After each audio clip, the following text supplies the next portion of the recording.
बिस्मिल्लाहिर्रहमानिर्रहीम, अस्सलाम वालेकुम। आप देख रहे हैं शहजाद मलिक एक्सक्लूसिव। मैं हूं शहजाद मलिक और आज के प्रोग्राम में आप सबको खुश आमदीद कहता हूं। नाजरीन, आर्मी चीफ का दौरा कराची इंतहाई अहमियत का हामिल हो गया और ख़ासकर उन्होंने जो ताजरों से मुलाकात की और वहाँ जो उनकी गुफ्तगू हुई और फिर वो गुफ्तगू टीवी चैनल्स और अखबारात का हिस्सा बनी, मौजू बनी। सोशल मीडिया के जितने लोग थे हमारी तरह काम करने वाले, उनकी गुफ्तगू का हिस्सा बनी। तो उम्मीद की एक किरण लोगों को नज़र आई। बहरहाल थोड़ा सा अगर मैं माजी में आपको ले जाऊं तो आपको याद होगा कि जनरल बाजवा साहब और राहिल शरीफ साहब भी इसी तरीके से कराची के बिजनेसमैन और इस्लामाबाद के जो तगड़े बिजनेसमैन थे उनके साथ मुलाकातें करते थे और उनको इसी तरह की एक उम्मीद की किरण देते थे। आसिम मुनीर साहब का मामला थोड़ा सा अलग नज़र आ रहा है बज़ाहिर, और जिस तरीके से उनकी गुफ्तगू सामने आई है और वो गुफ्तगू का अगर हम थोड़ा सा एनालिसिस करें तो वो गुफ्तगू रियलिटी भी नज़र आती है।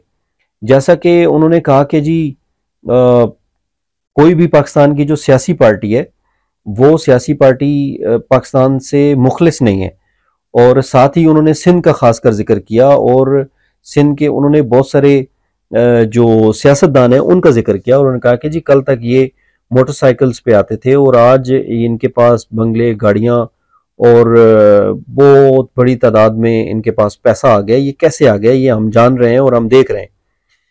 तो नाजरीन, आपको याद होगा कि सिंध के सिस्टम के हवाले से मैं बहुत ज़्यादा बात भी करता रहता हूँ और बहुत ज़्यादा चीज़ें भी आपके सामने रखता हूँ। जो सिस्टम पिछले 15 साल सिंध के अंदर चलता रहा और एजी मजीद जो है वो आसिफ अली जरदारी के बिहाफ पे जो चीज़ें करते रहे हैं सिंध के अंदर, उन्होंने मेरा ख्याल है कि पिछले 15 सालों में सिंध को इतना नुकसान पहुंचाया है कि अगले 30 साल भी अगर बहुत ज़्यादा जोर लगाया जाए तो उस नुकसान की रिकवरी नहीं हो सकती।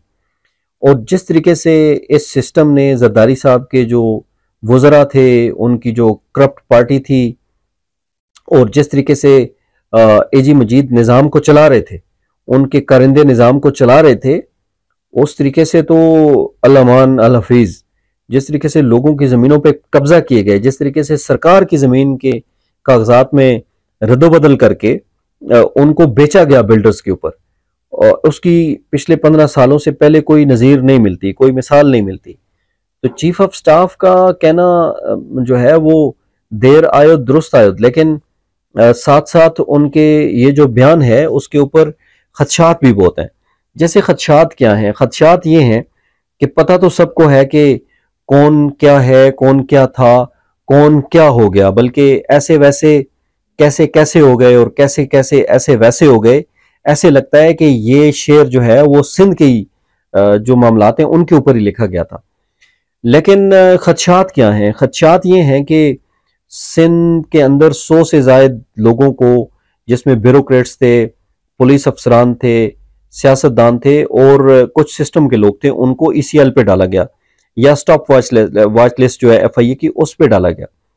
अब होना तो ये चाहिए था कि स्टॉप वॉच पे अगर डाल दिया गया तो फिर उनको बाहर नहीं जाने दिया जाता, उनको रोक लिया जाता और या तो उनको किसी केस में गिरफ्तार किया जाता या उनको रिस्ट्रिक्ट किया जाता कि जी आप प्रिवेंट फ्रॉम लीविंग है, आप नहीं जा सकते, आप पाकिस्तान नहीं छोड़ सकते, आप वापस चले जाएं। लेकिन यहां ये नहीं हुआ।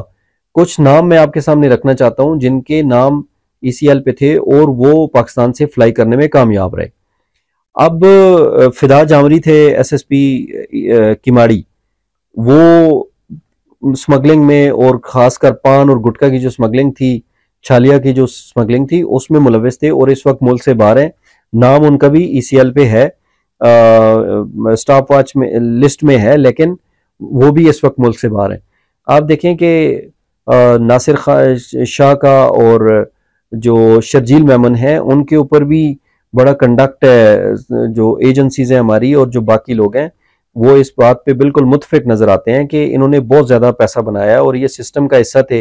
जिस तरह मुकेश चावला हैं, मुराद अली शाह हैं, बाकी लोग हैं, ये सिस्टम का हिस्सा बन के किस तरीके से काम कर रहे थे, लेकिन उनको भी जाने दी गया। सबसे अहम एजी मजीद साहब जो थे, जो पूरे का पूरा सिंध का सिस्टम चला रहे थे, जो जरदारी साहब की शारक से भी ज्यादा करीब, अगर मैं कहूँ तो गलत नहीं होगा। उनकी जो मिल्स हैं, इंडस्ट्रीज हैं, वो सारी वही संभाल रहे थे और सिस्टम को इनफैक्ट चला वो रहे थे। इवन मुराद अली शाह को भी ये हुक्म है कि उनकी बात किसी सूरत भी टाली नहीं जा सकती। जिस तरीके से वो कर रहे थे, वो एयरपोर्ट पे जाते हैं, उनका नाम जो था वो स्टाफ लिस्ट में शामिल था। वो जब जाने लगे तो एयरपोर्ट पे उनको रोका गया और एफआईए ने उनको कहा कि जी आप नहीं जा सकते, आपका ये जो नाम है वो ईसीएल पे डाला हुआ है, लेकिन वो चले गए।